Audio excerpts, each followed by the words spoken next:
thank you for joining us today. One of the many great things about living in southern Vermont is the fact that Thanksgiving weekend gives you not only a chance to shop, but a chance to support your neighbors and find some one-of-a-kind gifts with the 37th annual Putney Craft Tour. And with me are three of the many great artisans involved in the event. To my right is Bob Birch. To my left, Deb Lazar and Dina Gartenstein-Moses.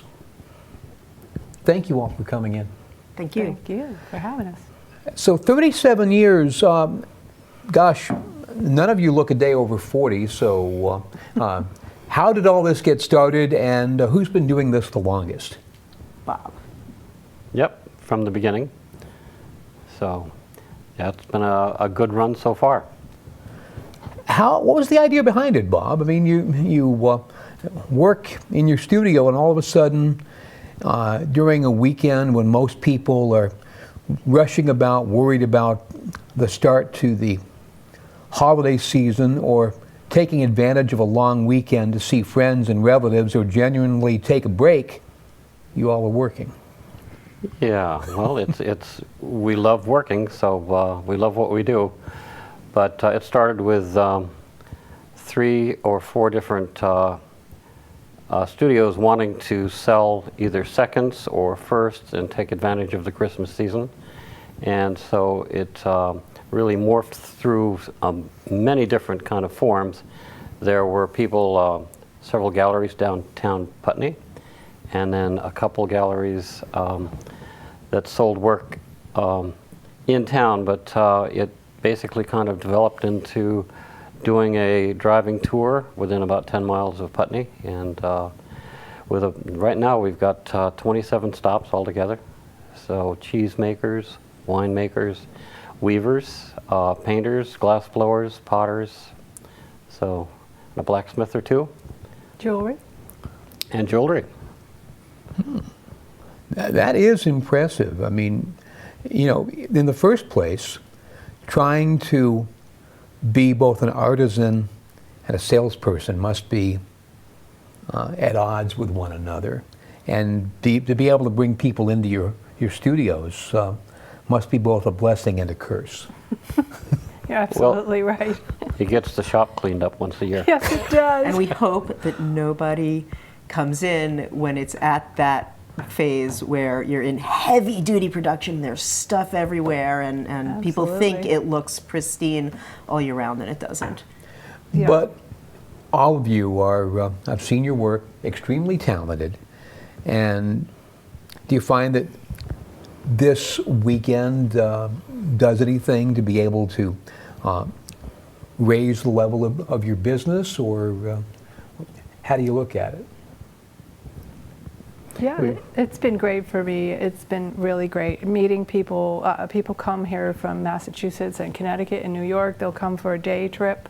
We send our brochures all over the Northeast. We have an extensive mailing list, and people come from all over. It's a great time because families are together usually during the holidays, and we'll get whole families coming into the studio and visiting, people who may not have seen each other, who are getting together for the holidays, and they choose to come on the Putney Craft Tour and support the local artists. And speaking to the studio, I will be starting in a couple of days, turning my studio into a gallery, and it is a long process of turning it into a gallery so that I can show art. That's right. Your particular craft is art. I've seen. I'm a painter. You're a painter. You've done a lot of different work over the years. In fact, I have some examples of my work that was done over the last week or two when the leaves were still on the trees. They're gone now, but painting in the fall is one of my favorite times of year to paint. So these will be available for purchase at the Putney Craft Tour. And Dina, what about you? You brought some of your work. Yep, I'm a weaver. I have scarves and shawls, hats, heavyweight stuff, lightweight stuff. I work a lot with color. My studio is partially my production studio. Yeah, you want to put the hat on? Yeah. Love hats. Oh, it's you. There we go. Perfect. And while we're at it, let's open up Scarf something. up. Let's scarf up. There we go. So my studio, I do a bunch of things in my studio. What part of what I do is weave my production line, which I love. I do some weaving for my family, which I don't necessarily sell, making dish towels and things like that. But I also run a weaving school. And sometimes my production work kind of goes to the back and all the student looms come forward and my studio gets filled with lovely people learning how to do this, which is a blast. And I really enjoy doing the craft tour. I enjoy having people come. I do craft shows during the year too, and that's me with my work. And I think people don't really get a sense of what goes into the making of it at that point, and also how much of your life goes into it. You know, but when people can come into the studio and they can see, okay, here's the studio. It's integrated with your life. This is not just what you do as a living, but it's also what you do that you're completely and totally passionate about. This is where you love. These are the things that inspire you. Sometimes your family is coming in and out. These are your people, and you know, I get to demonstrate on the looms, which I really enjoy. It's a good time. What kind of fibers do you use? This is a rayon chenille, so it's 100% rayon, but the structure of the yarn is a chenille. And probably 70% of what I do is this rayon chenille. It's nice. It's I think about it as the comfort food of weaving. It's And it something looks you like can really you're sink using into. a polar fleece lining in these Yeah. hats and Yeah. some cotton velour on top. Yeah, yeah. All natural for polar fleece, of course, which is recycled. And where do you source this from, the different fabric that you use? Well, I mean, the yarns that I use, you know, to make the fabrics are fairly local. I get them from a yarn manufacturer in Massachusetts. And, you know, the fleece I get from Malden Mills, which is a local company, all over the place. I want to contrast that with, Bob, where do you come up with the material to do your glass blowing with?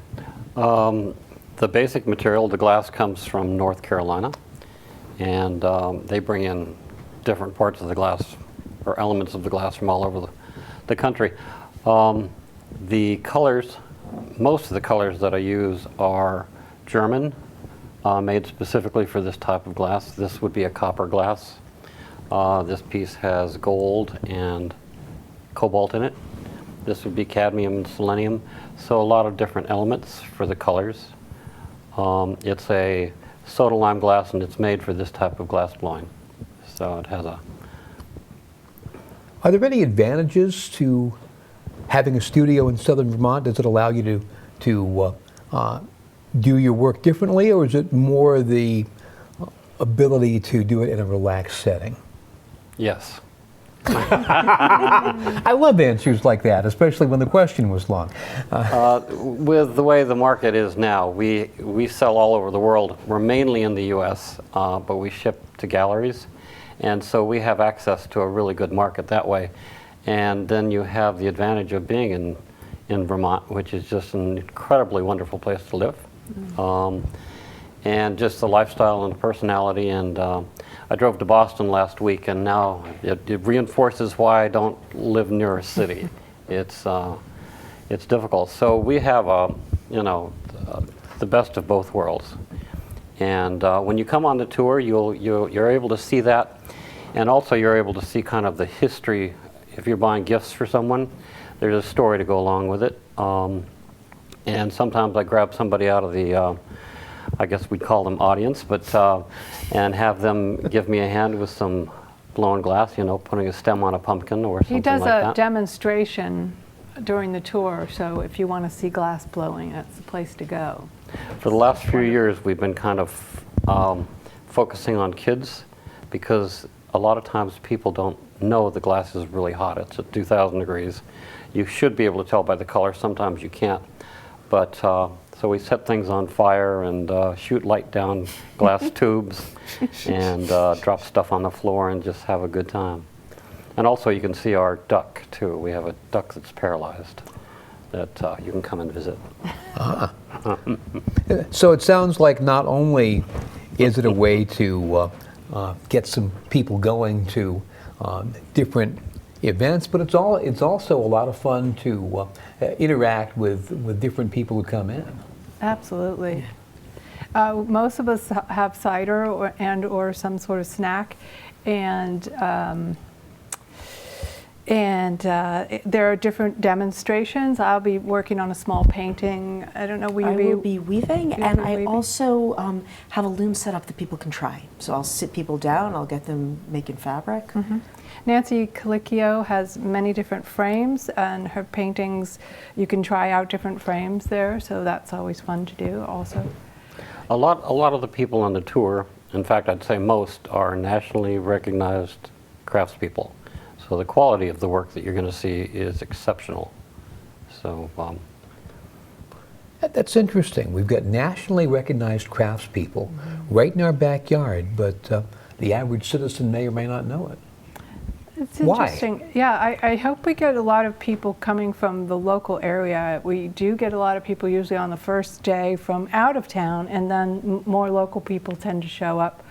I have a pile of paintings. I'll have a collection that are discounted, so first come, the early birds get the good ones. Yeah, so I think Putney breeds fabulous craftspeople, partially because it is such a beautiful place to live and it is such a nurturing community. It's just the people are wonderful, and I think you get a lot of happy people in Putney, and that kind of causes us to want to create. But also, it's got a culture of crafts. And I feel like if I had not found Putney as my home 30 years ago, that I probably would be doing something very, very different with my life. There's almost a permissiveness to be creative, to be a craftsperson, to make things. There's a culture of it. and to a certain extent, when we were talking about people knowing about the tour, a lot of times I get the sense that a lot of people that really know about the tour live farther away, and people that are closer don't know what's in their backyard. But yeah, so it's kind of an educational thing, and slowly but surely.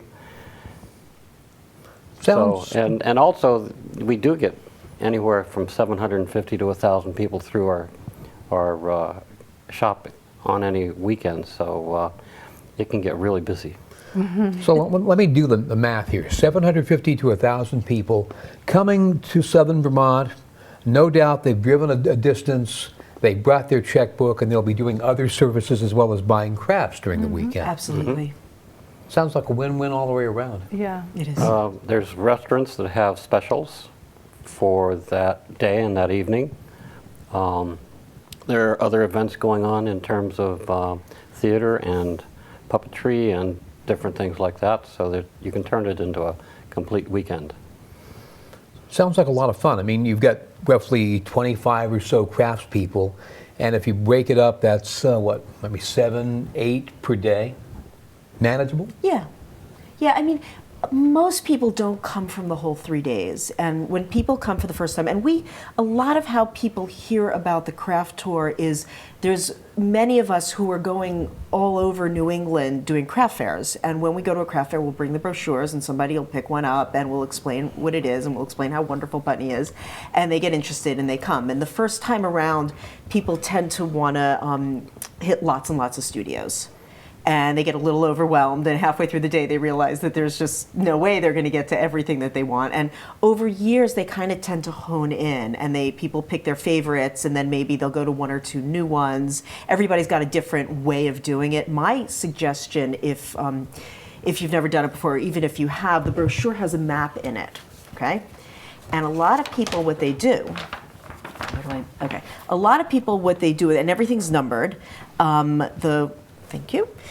The 1s and 2s, the lower numbers are in the center of Saxon's River. The high numbers are in the center of Putney. And a lot of times what people do is they get off the highway and they'll start going to the studios close to the highway. What I always recommend to people is start in the middle and work your way out. It may be a little bit more driving, but you'll hit those studios when they're not really crowded. At the beginning of the day, those studios in the middle have less traffic. And the other thing about it being crowded is that when the studios don't get really, really crowded, but there's enough people that it feels like a festive atmosphere. So it's not like town gets jam-packed with people. It's just people come out and it's a party.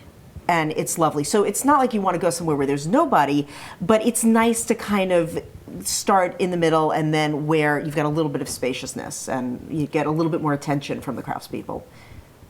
You know, the most impressive thing about all of this is that you all are doing this on your own. I don't really see any locality, whether the communities you all live in or the state or the federal government kicking in any money to support you. Well, we would like to acknowledge we do have some sponsors. The Putney Family Healthcare, Hidden Springs Maple, and the Putney General Store are all sponsors. And we also have some patrons who help us out in other ways. So on the brochure is a whole list of them: Burdick's Chocolate, Hickory Ridge, McClement's, Katie's, Landmark College, Next Stage, Penelope Wurr, Popolo, Putney Diner, Putney Food Co-op, Sackler's River Inn, Vermont Jazz Center, and the Yellow Barn.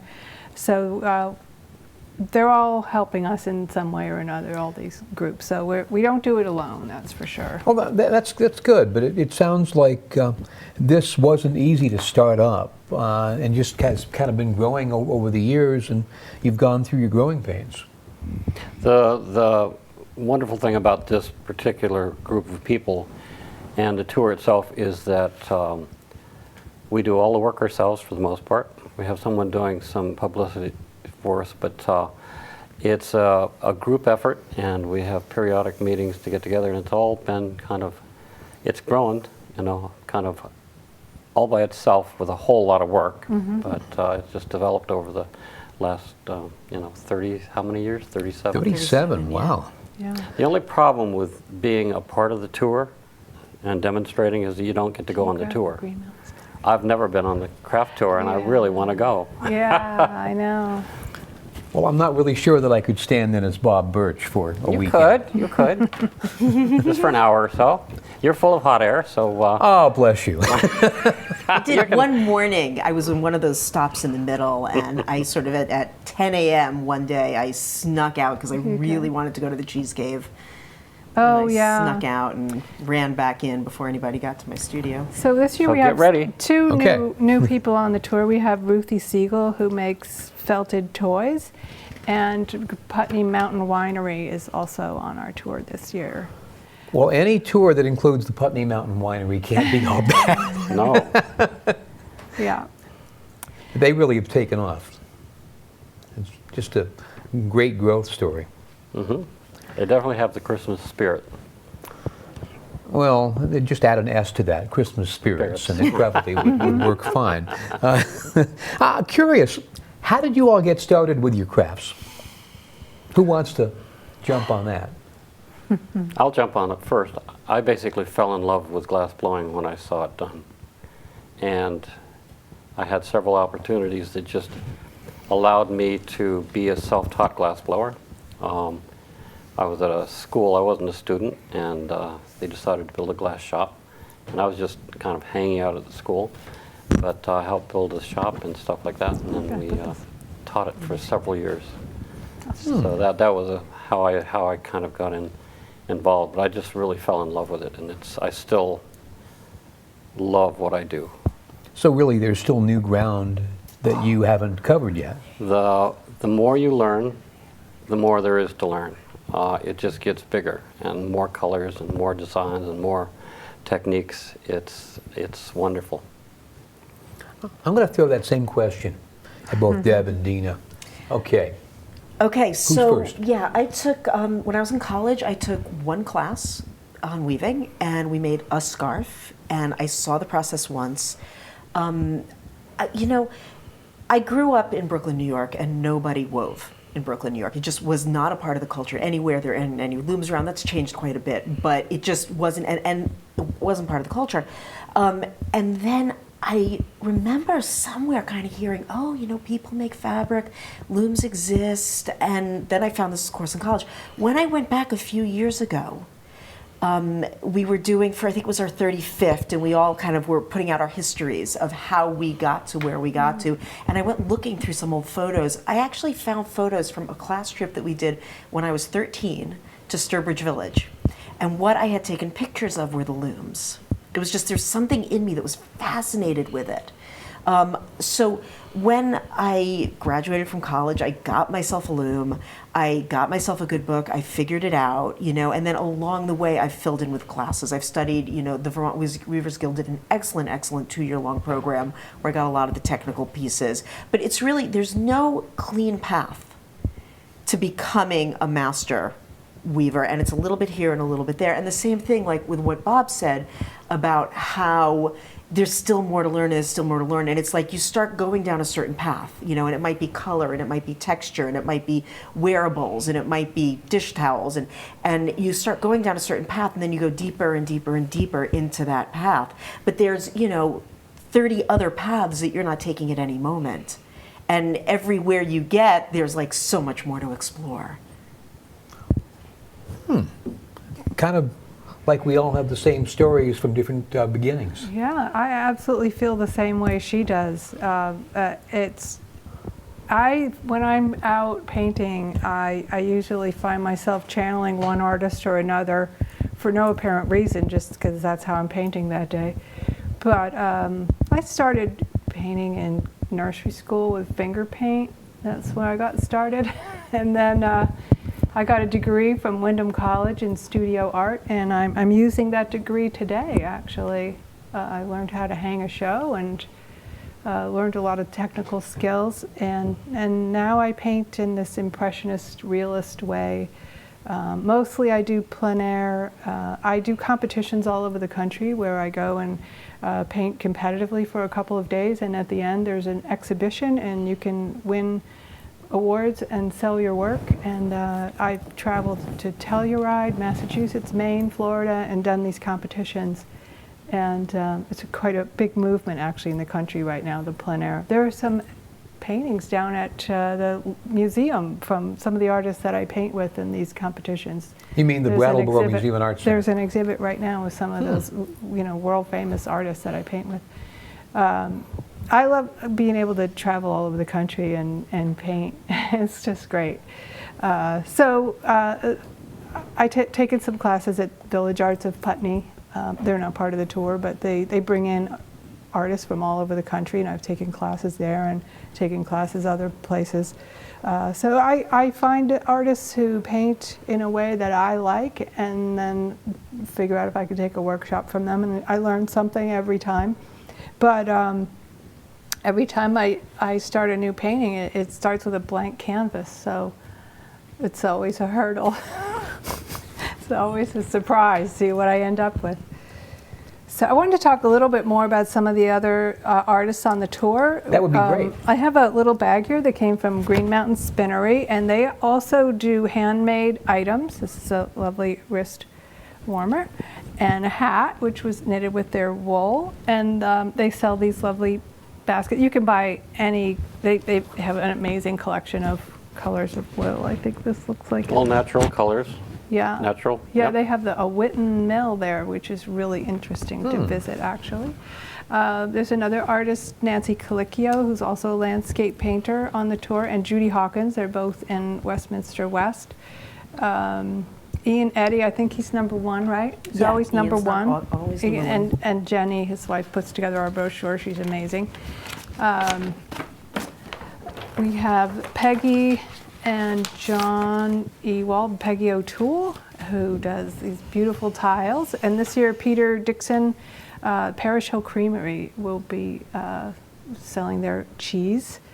Noriko is this wonderful woman who does fine wood carving. And Josh Laterno is a former student of Bob's who does glass blowing. John Labine, custom design and fabrication. He does mostly building of objects, right? Like chairs Furniture, and tables. yeah. And Liz Denord is a potter and a painter. David Mischke's a potter. And Ken Pick is also a potter. And let's see, who else do we have here? Edel Byrne, right down in the center of Putney. She makes beautiful stained glass. And Betsy McIsaac is doing yarn, knitted, and eco-dyed accessories. And Caitlin Birch, you want to tell us a little bit about Caitlin? Caitlin's a beautiful woman. And Caitlin She's makes my daughter. gorgeous stuff. Well, there you are. She's a glass blower, and she also does glass jewelry too. So, and makes beautiful grandchildren. I'm happy. Yeah, she's working hard on that one these days. So ask And, Bob about his let's see. grandchildren. Julia Brandeis, who also does stained glass work. This I is think all amazing. That's our collection of people. So you can find the collection online at putneycrafts.com. Where are these brochures available? They'll be in every studio, and we're trying to make them available in every shop within the area. So Yeah, and within the next year or two, every year we mail out. We have a brochure mailing. We mail them out to thousands of people, and we are going digital. And if you do go online and press a little button that says sign me up for the email list, you will also get a 10% off coupon for one of the studios. So I highly recommend doing that. Incredible. And we're going to be continuing something we did last year, which is to hopefully make some money for the Food shelf. food shelf in Putney. Food Good. shelf. So some of the proceeds from the sales will be given to the food shelf to help the local. Oh, I'm sorry. Yeah. Are people able to print the map off of Yes. the website? Yeah, people can go to the Yes. website, print out the map. The other thing is if you don't have a brochure, you can just drive into town. There's lots of red and white signs like that. Follow any sign to any studio, and they will have a map there. Also, we're having a display at the Gleanery in Putney, the restaurant. So there's one piece of art from everyone, so you can get a sample there and see what people are doing. And there'll be And there'll somebody be there to answer brochures questions too. available there as well. All of you are to be congratulated. Just great effort, and I'm glad to see this continue. Thank you. Thanks. Again, it's the 37th Annual Putney Craft Tour, November 27th, 8th, and 29th, 10 until 5 in Putney, their website, putneycrafts.com. Our sincere congratulations and thanks to Dina Gartenstein-Moses, Deb Lazar, and Bob Birch. Now, I'm the very uncrafty Tim Johnson. Thank you so much for watching today.